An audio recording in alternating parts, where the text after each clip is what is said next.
हम तो रास्ता भूल गए थी, इसीलिए हम अभी चले जाते। नमस्ते। बेगमेर हाथे शाका बोला। अल हबीबी बेगम जान, आप यहाँ पे होती हम आपको कहाँ कहाँ ढूंढती। আরে আমি আপনার কথাই ইয়াদ করছিলাম রাহুল স্যার। আর এখন দেখি আপনি এখানে বসে আছেন, একে বলে আমাদের দিল কা কানেকশন। ऐसा क्या? বলুন আপনার জন্য আমি কি হেল্প করতে পারি?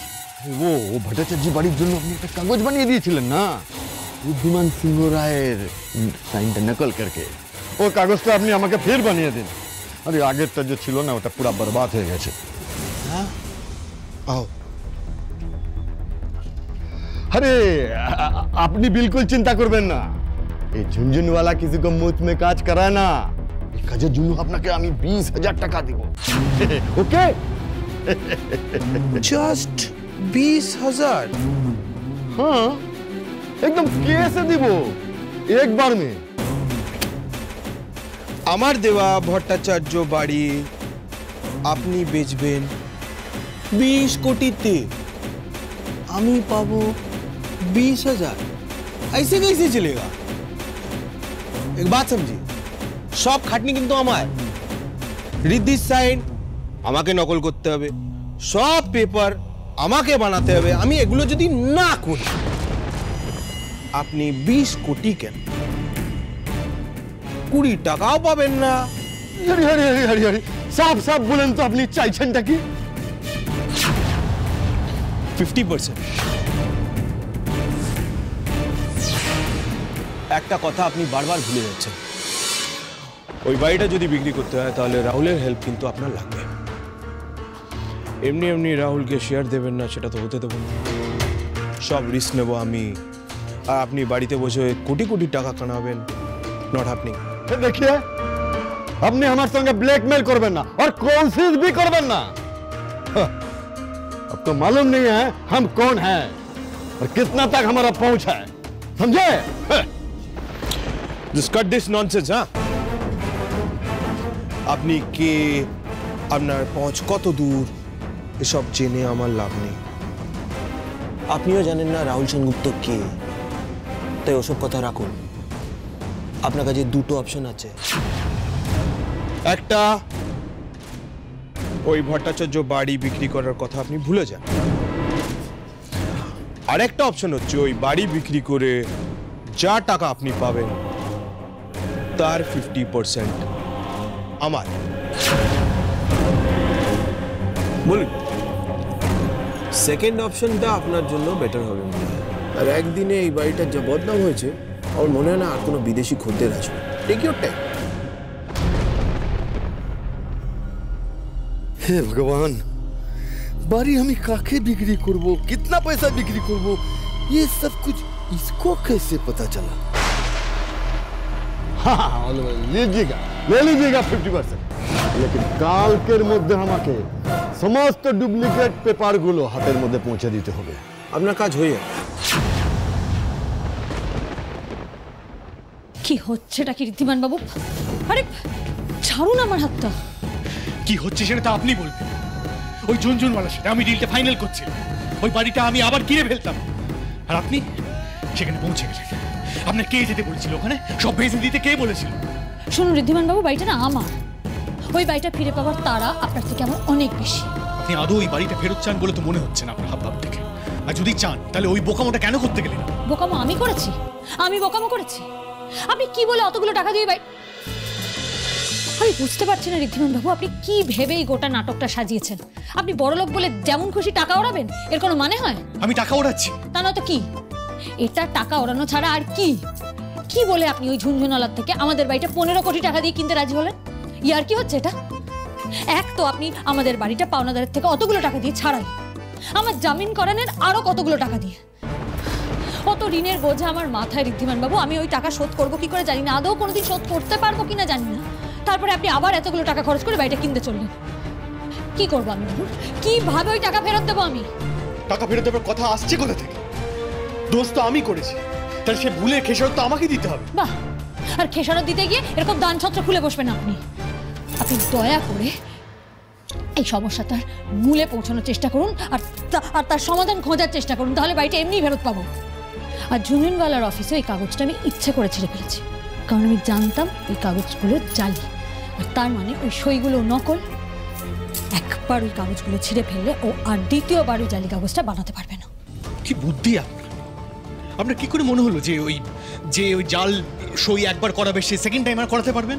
আর কার কাছ থেকে এই ঝুনঝুনওয়ালা এই সই জাল করাচ্ছে তাকে কি করে আইডেন্টিফাই করবেন আপনি? সেই উপায় আপনার কাছে আছে? তাহলে বলুন।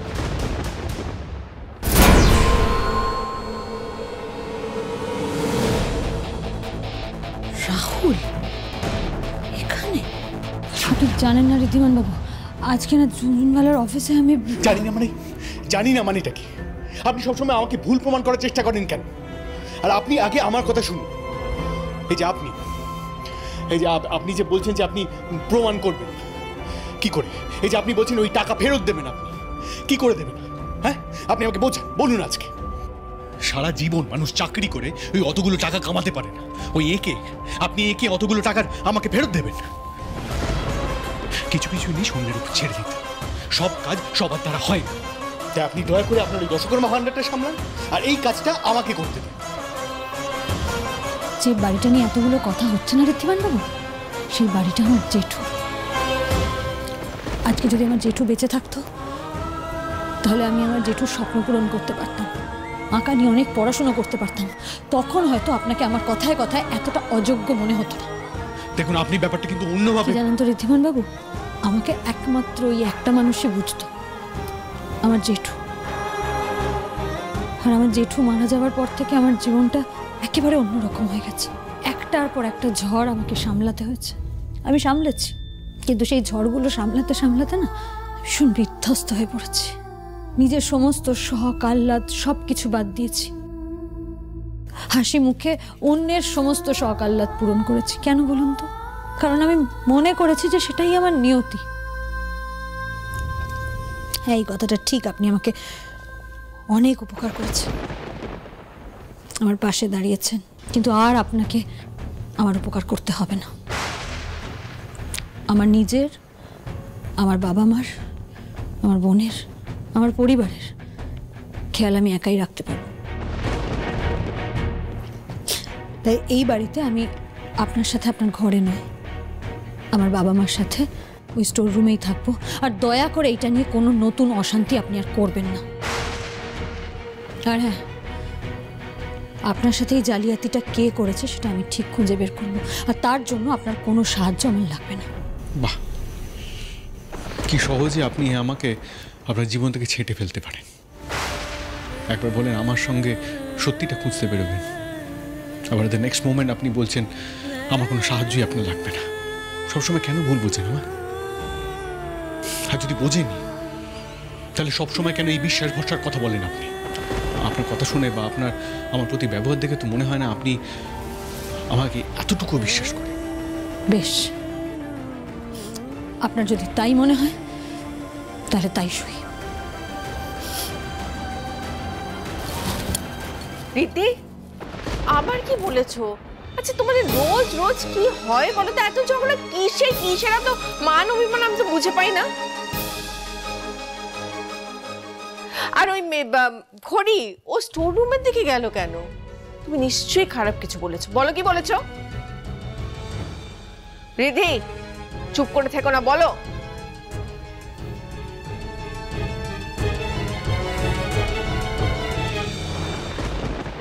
ও খুড়ি, তুই হঠাৎ এ ঘরে এসে উঠলি যে, কিছু হয়েছে নাকি? কেন, কি হবে হঠাৎ? তোমরা যেখানে থাকবে আমি তোমাদের সাথে সেখানেই থাকবো। ও মা, সে আবার কি কথা? কেন, আমি থাকতে পারি না? কোনো সমস্যা আছে তোমাদের?